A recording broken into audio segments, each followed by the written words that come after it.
can see the red light flashing, I can see the one inside. But the times they aren't changing around here. Building walls and closing bridges, saying all they want is peace. Sure, I'm young, but I can read through the lines. We don't need your sympathy, just a little empathy. I might go a little crazy, but why can't you see? We're standing here and watching as it falls. When growing up we used to have it all. We can't waste another day looking at the other way. We're standing here and watching as it falls. I'm tired of apologizing every time I care too much. Hallo und herzlich willkommen zur Episode 5, der letzten und finalen Episode meiner Alpentour 2020. Tag 6 bricht an und die Freude auf das Finale, das Schlöfster-Joch zu fahren, wird größer. Auf dem Weg dorthin plane ich den Passo di Tonale und den Gavia-Pass zu entdecken. Dann lasst uns die nächsten 402 Kilometer angehen. Viel Spaß beim Schauen. Little empathy, I might go a little crazy, but why can't you see? So, ab geht's zum Gavia-Pass, danach zum Stelvio. Und irgendwie habe ich das Gefühl, dass ich irgendwas vergessen habe. Also ich bin ja gerade vom Hotel los. Und ich weiß nicht, kennt ihr das Gefühl? Immer wenn ihr die Sachen packt, gerade speziell mit Motorrad, ihr fahrt los. Und auf den ersten Metern denkt man immer noch drüber nach. Mensch, habe ich jetzt irgendwas vergessen? Schreibt mal in die Kommentare, was habt ihr schon mal im Hotel liegen lassen? Ich habe gestern zum Beispiel so eine kleine Kappe von der Kamera liegen lassen. Jetzt ist sie natürlich nicht mehr wasserdicht, aber es ist nicht schlimm, kann man nachbestellen, kostet 10er. Aber man ärgert sich ja trotzdem darüber, ja. So, naja, okay. Dann lassen wir es heute mal ganz entspannt angehen. In circa knapp 100 Kilometer kommt der Gavia-Pass. Und mehr als 2 Pässe werde ich wohl heute nicht schaffen. Also kein Stress, sondern ihr seht ja schon an der Fahrweise. Super entspannt heute. Wunderschönstes Wetter. Aktuell 14 Grad, wobei oben auf dem Berg, es war schon ein bisschen frischer, da bin ich bei 12 Grad losgefahren. Heute wären, glaube ich, um die 25 bis 26 Grad. Ist mir persönlich schon ein bisschen zu warm zum Fahren. Also 20 Grad ist so perfekt. Letztes Jahr in Norwegen, da bin ich so um die 18 bis 22, 23 Grad gefahren.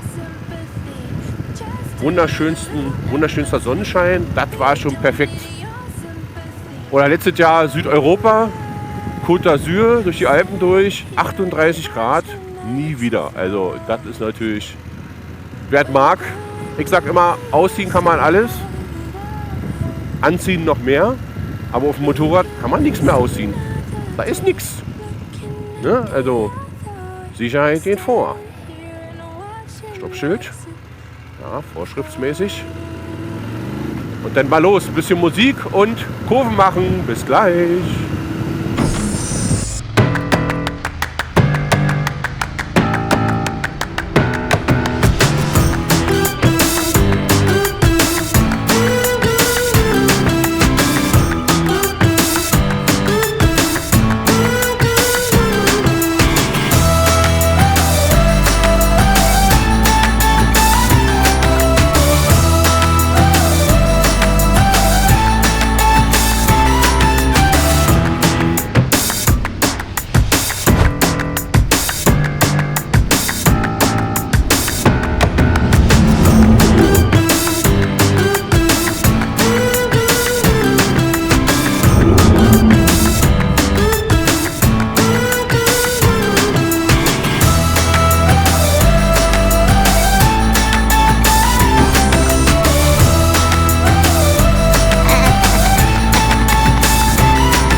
Nach knapp 70 Kilometern Fahrt auf der Strada Statale 42 zeigt sich der Tonale-Pass von seiner besten Seite, der mit einer Vielzahl von Kurven mit fantastischer Aussicht punkten kann.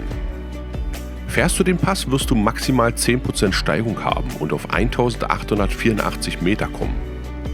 An der höchsten Passstelle wechselst du die Regionen Lombardei und Trentino-Südtirol. Kulturell wirst du ebenso fündig, denn auf der Passhöhe befindet sich die Gedenkstätte Das Ossarium, wo die Gebeine von 847 Soldaten aufgebahrt werden, die im Ersten Weltkrieg gefallen sind.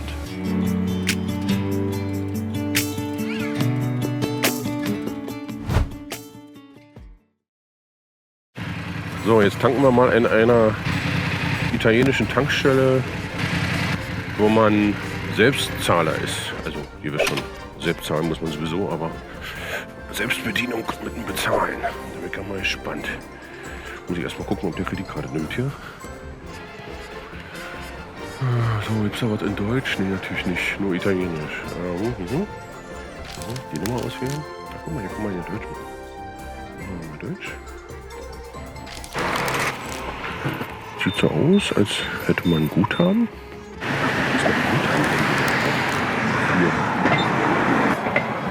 Maestro, bitte. Stopp.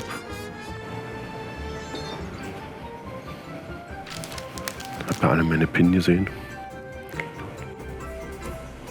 Transaktion bestätigt. Und nun Karte entnehmen. Was heißt das jetzt? Maximal 100 Euro. Das heißt, ihr kann jetzt. Oder was? Hier? Ach, hier.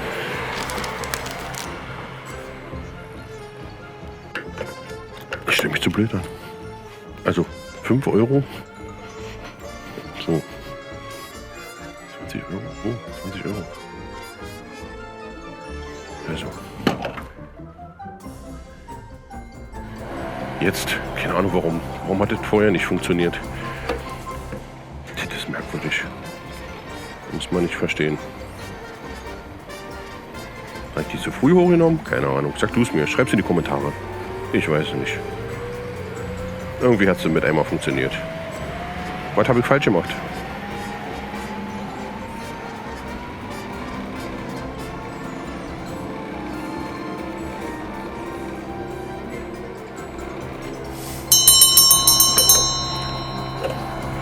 So, und nun? 13,82 Euro. 1,38,9 der Liter. Ach, jetzt kommt die Quittung raus. Aha. Aha. Okay. Ja, na gut. Hat geklappt. Tank ist voll. Passt.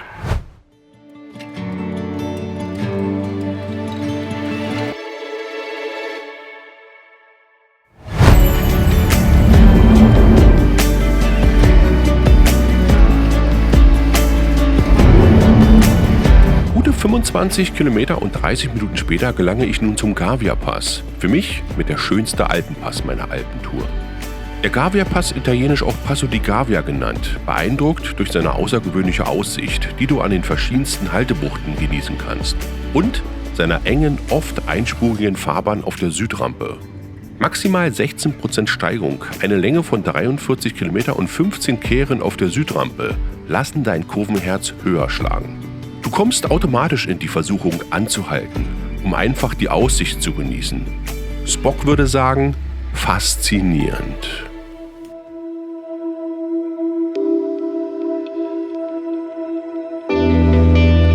Dieser Ausblick, fantastisch.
Go, go, go.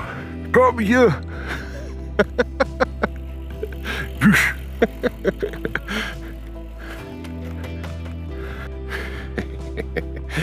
Ja, ist schon heftig hier. Über 2600 Meter. Wie viel sind wir? 2677 Meter. Die haben schon nicht einfach, die Jungs hier. Aber die wollen es ja so. So. Dann werden wir mal weiter, wa?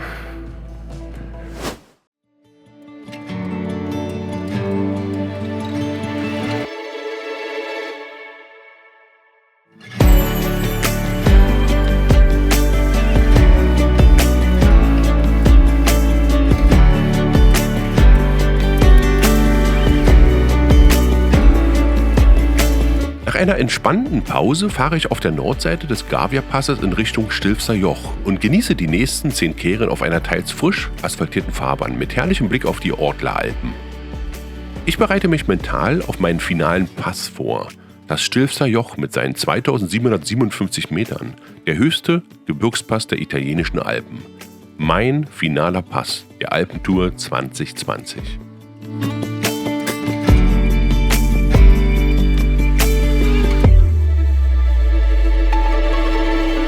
So, hier sind 50. Die Fahrradfahrer fahren schneller als 50. Hier ist ein Blitzer. Ah!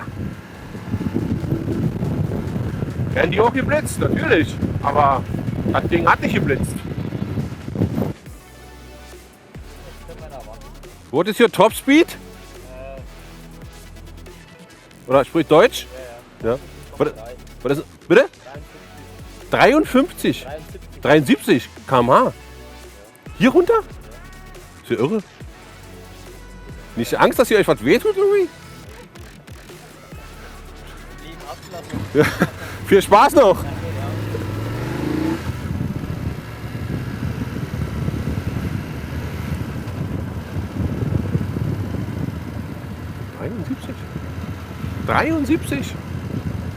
...73 km/h fahren die hier runter. Schon allein das Material, was das aushalten muss. Müssen Top-Fahrräder sein. Guck mal, jetzt überholen sie mich schon wieder hier.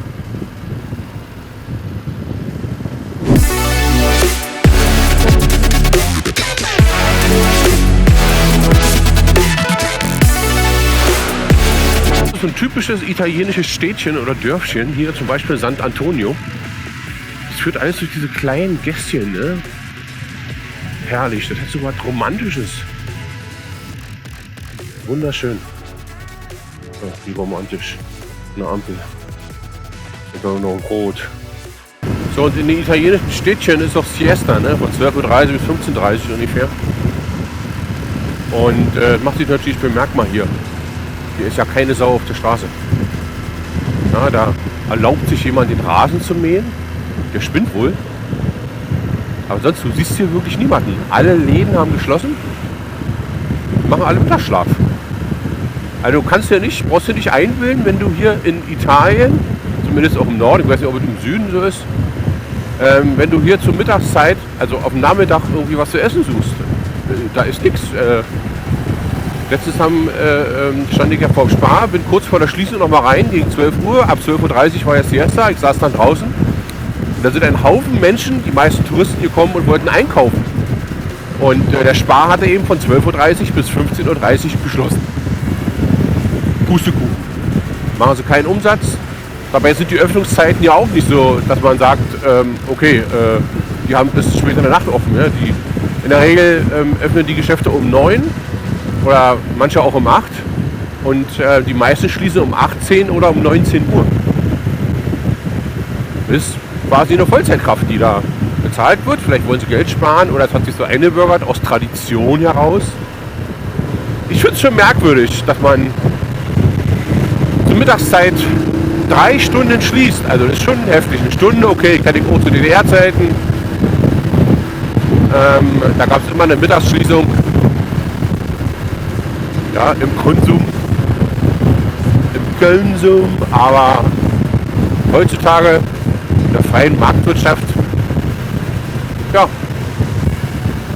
ich weiß nicht, was habt ihr so alles erlebt mit der Siesta? Gibt es da ein paar lustige Anekdoten? Schreibt die doch in die Kommentare mit rein.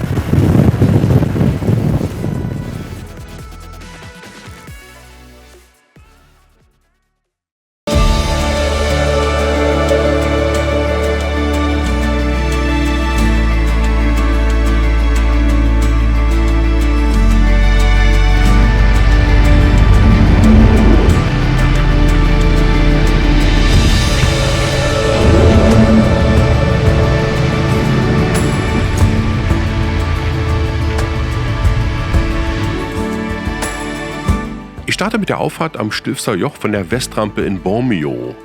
Das Stilfser Joch gilt für viele als die Königin der Passstraßen, da es die zweithöchste Passstraße der Alpen ist und mit ihrer 48 Kehren Auffahrt zu den bekanntesten und prestigeträchtigsten Anstiegen Europas gehört. Der Pass wird im Süden von der Ortler-Gruppe eingerahmt und befindet sich inmitten des Nationalparks Stilfser Joch.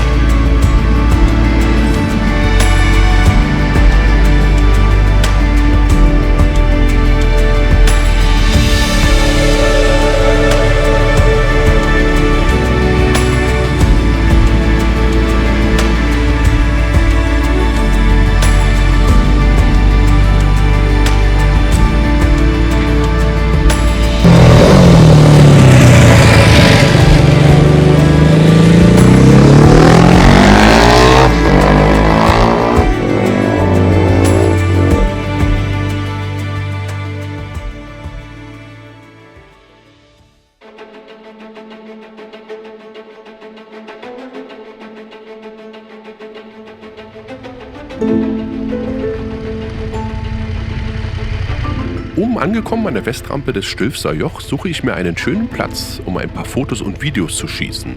Und dann passiert es. Eine kleine Unachtsamkeit und innerhalb weniger Sekundenbruchteilen komme ich aus dem Gleichgewicht und stürze.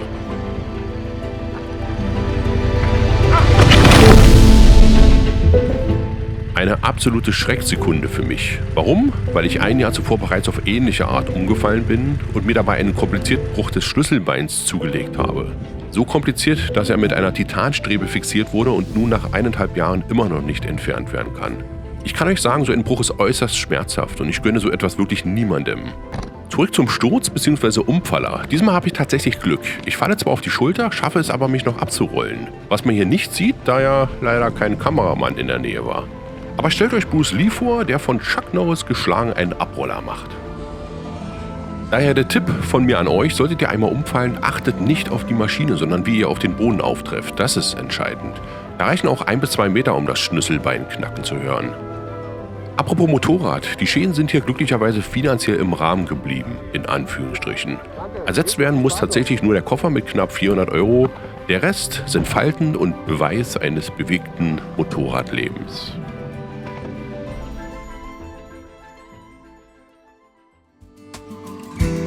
Nachdem ich den Schreck verarbeitet habe, nehme ich wieder Fahrt auf, um die Ostrampe des Stilfser Jochs zu befahren. Dabei nehme ich eine maximale Steigerung von 12% mit, lasse die Schweiz mit dem Umbrell-Pass links liegen und erreiche den Passscheitel.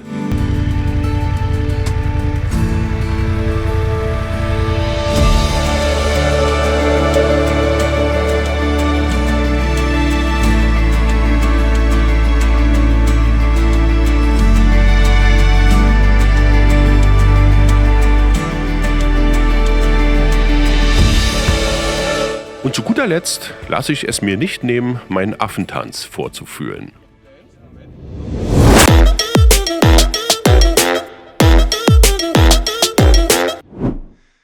So, Stelvio, ab geht's wieder runter. Da runter aktuell sind 13 Grad. Boah. So, vielleicht nochmal einen Blick auf meinen Koffer werfen. Oh, ich bin fix und fertig. Die Tour war heftig, aber auch super geil.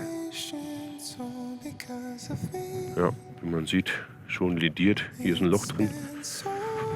Das ist natürlich hier, ne? Scheiße. Kann man drin drücken, aber es bleibt nicht drin.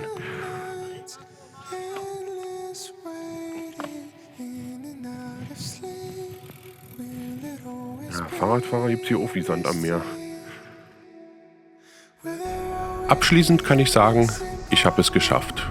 Nach 6 Tagen, 1735 Kilometer, einem Umfaller und zahlreichen Alpenpässen habe ich mein Ziel erreicht. Ausgelaugt, aber glücklich genieße ich die letzten Blicke auf die Ostrampe, hinab ins Tal, bevor ich mich wieder auf den Heimweg nach Berlin mache. Hinein in den grauen Alltag des Berufslebens. Der Alltag, der einem die Farbe im Leben nimmt.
du hast das, der ID4? VW ID4? On the got to get a lady, holla knock on. Yeah.